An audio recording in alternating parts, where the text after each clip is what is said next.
bien, salut tout le monde, c'est Quentin. Donc aujourd'hui on se retrouve pour une nouvelle présentation d'un pack. Donc ce pack-ci c'est de la marque John Deere. Donc dans ce pack vous avez une ensileuse, donc qui se trouve là,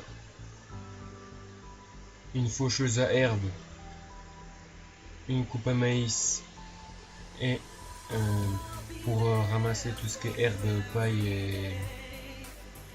paille. Donc on va commencer tout d'abord par l'ensileuse, c'est parti. Donc l'ensileuse c'est une John Deere 8600L. Donc elle coûte 143 044 €. Elle développe une puissance de 920 chevaux, pardon. Je vais vous présenter ensuite tout ce qu'on peut faire depuis la cabine. C'est parti.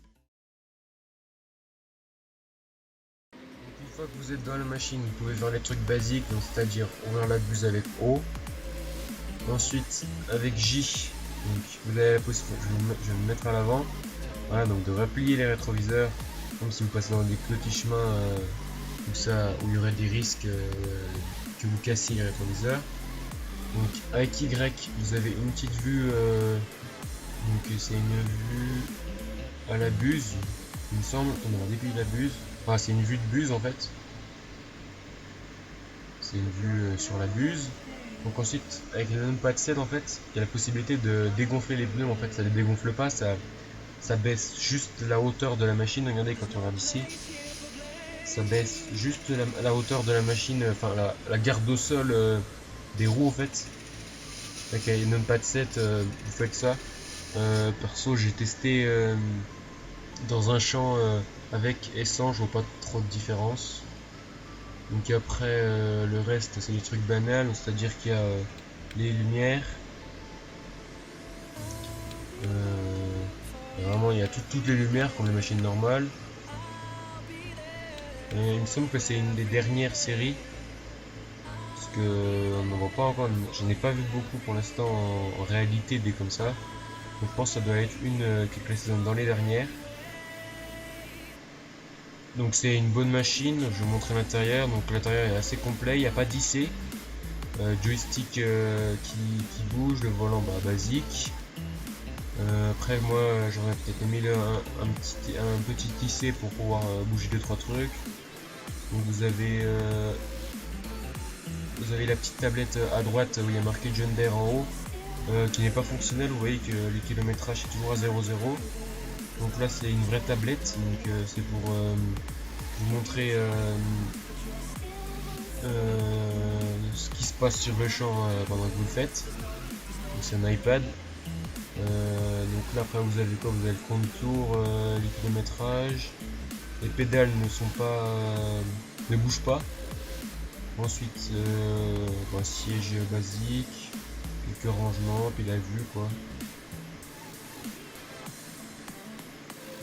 Voilà, donc on va passer aux engins qu'on a ensuite avec le pack.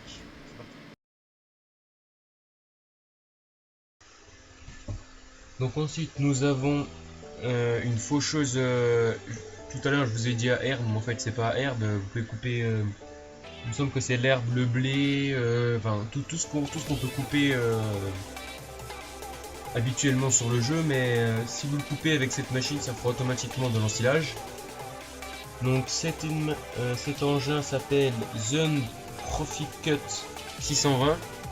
Donc ils ont essayé de le mettre un petit peu couleur John Deere. Vous voyez que là c'est tout jaune, et que si je me baisse à l'intérieur on voit que c'est vert. Donc ils ont essayé d'y mettre aux couleurs de John Deere.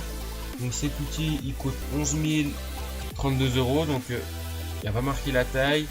Il me semble qu'il doit faire un bon 4 mètres, je pense. Par rapport à la machine, je pense qu'il fait un bon 4 mètres. Ouais, il fait un bon 4 mètres. Donc ça je l'ai pas testé encore, mais je pense que ça doit être pas mal, parce que moi j'ai testé la coupe à maïs et la ramasseuse, enfin l'outil ramasseur, et j'ai pas eu de problème. Donc je pense que celle-là j'aurai pas de problème non plus, enfin j'espère. Vous voyez qu'il est assez bien modélisé quand même, donc si on essaye d'aller dessous, on peut pas y aller. On peut voir déjà que Il y a tout qui est... On voit, il me semble qu'on voit les dents de coupe, mais je suis pas sûr. Ouais, on voit les dents. Donc je vais passer à l'outil suivant, donc c'est parti. Donc cet outil a une différence par rapport à la faucheuse que je vous ai présentée juste avant là. Les deux prochains sont de marque John Deere. Donc, cet outil là c'est le John Deere 686 qui coûte 12 582 €. Donc ça doit faire pareil, je pense que ça doit faire un bon 4 mètres, parce que ça y est pas dans le magasin, il n'y a pas marqué quelle taille ça fait, mais ça doit faire un bon 4 mètres pareil. Donc aucun souci, très bon matériel pour faire le maïs, donc c'est parfait. On va passer au suivant. Et après avoir présenté le ramasseur, je montrerai dans l'ensileuse et j'accrocherai les outils pour vous montrer comment il tourne. Donc on passe au suivant, c'est parti. Donc l'outil suivant, c'est un outil qui nous sert à ramasser tout ce qui est paille et herbe. Donc c'est un John Deere 659 qui coûte 9 782 €. Ça doit faire un bon 3 mètres je pense. Ouais, ça doit faire 3 mètres. Donc très bonne machine aussi, pareil, j'ai pas détecté de soucis techniques dessus, donc assez bien modélisé. Vous voyez qu'il y a, enfin, la personne qui l'a fait a été jusqu'à modéliser les tuyaux des vérins pour régler les roues là. Donc vous voyez que ça s'est bien modélisé un peu partout. Attendez, j'essaie de passer là pour vous montrer le derrière. Tac, donc le derrière est assez bien modélisé, vous avez tous les tuyaux hydrauliques pour le graissage. Donc là il y a les ressorts qui sont aussi bien modélisés. Il y a encore des vérins. Là on voit un quart-dent, mais je vois qu'il est dans le sol, donc c'est pas terrible. Donc je vais monter dans l'ensileuse et vous montrer outil par outil, pardon, comment il marche. Donc c'est parti. Donc je viens d'accrocher la faucheuse. Donc vous voyez déjà que la bâche est fonctionnelle, c'est-à-dire qu'elle bouge quand vous bougez quoi. Donc après c'est si on l'active. Attends, moi je veux qu'il puisse voir ce qu'il y a dedans. Vous voyez que les vis sans fin qui sont faits pour ramener l'état d'herbe au milieu marchent très bien. Donc je vais arrêter parce que ça me casse les oreilles. Donc ça marche très bien aussi, c'est du très bon matériel, comme je vous ai dit juste avant. C'est assez imposant. Donc je pense, comme je vous dis, j'ai pas encore testé, mais je pense que si je le teste, j'essayerai de vous faire un test dans une vidéo gameplay pour vous montrer comment ça marche et si ça a un bon rendement ou pas.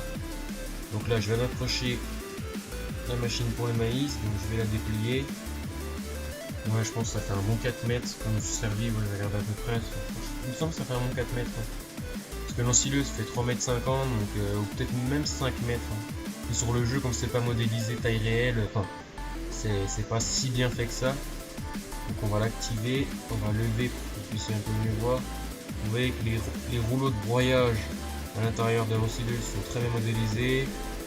Il y a toutes les dents qui tournent. Donc après je connais pas, il me semble que ça s'appelle des disques ce qui tourne. Donc il y a même les petits rouleaux de vis sans fin là qui tournent. Il y a vraiment tout qui est modélisé. Donc je vais arrêter ça. Ça me casse les oreilles et moi aussi.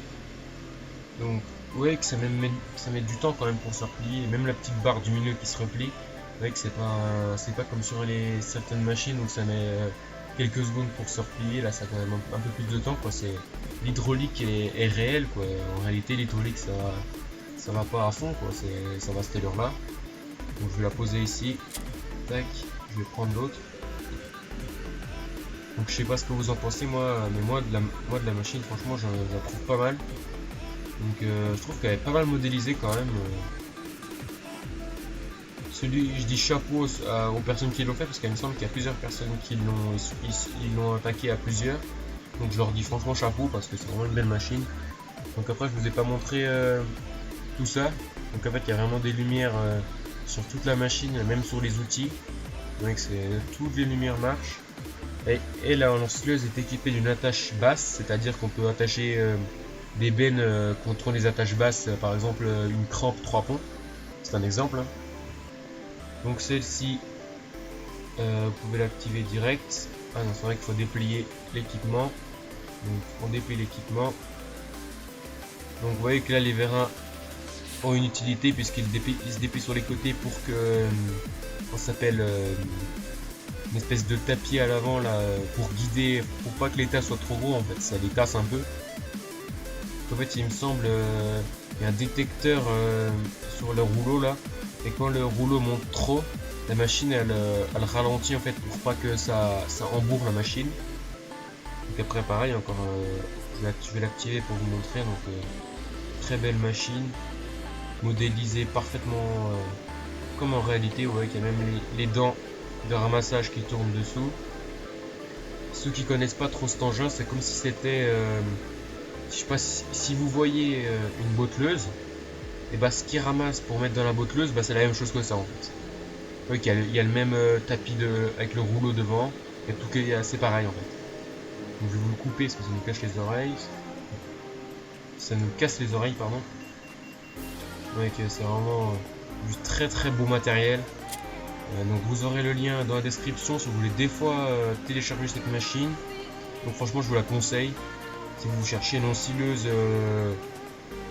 avec pas une marque précise que vous voudriez, c'est vraiment une bonne machine. Ouais, il y a même les prises, il y a vraiment tout qui est modélisé. Il y a les tuyaux pour le dégonflage automatique. Donc quand vous avez payé sur ça, vous en avez parlé juste avant. Après ce qui me manque, franchement c'est vraiment, il me manque vraiment pas grand chose. Il manque juste lisser.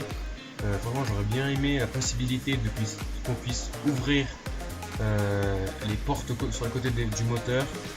Après le moteur est peut-être pas fini, c'est peut-être pour ça que comme c'est une version encore bêta, c'est peut-être pour ça que qu'il nous a pas encore mis tout ça, mais je pense que ça va peut-être arriver dans les prochaines versions. Donc vous voyez qu'on peut monter à l'échelle, mais c'est pas terrible quoi, c'est vraiment vous montez n'importe comment quoi, vous montez pas réellement sur l'échelle. Donc là il y a un réservoir. Est-ce qu'il y a possibilité de mettre de la Deep Blue? Regardez de l'autre côté. Non, donc ça veut dire qu'elle n'est pas encore aux normes Charcat Final. Comme je vous ai parlé sur les fentes. Ah si, là la Deep Blue. Si, donc si c'est bien aux normes Charcat Final. Donc je pense là ça doit être tout ce qui est. Attendez, il y a un truc de marqué. Ultra machin, donc là c'est pour le gasoil, la Deep Blue. Là je vois qu'il y a encore un truc, je sais pas si c'est l'huile ou je sais pas quoi. Ou peut-être l'air, enfin je sais pas, je m'y connais vraiment pas beaucoup en ensileuse.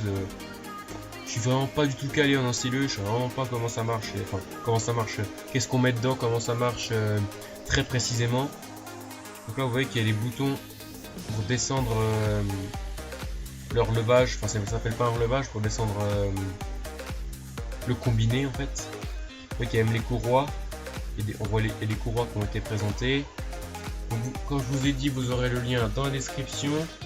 Si des fois vous voulez le télécharger, donc vraiment je vous le conseille, c'est vraiment une bonne machine.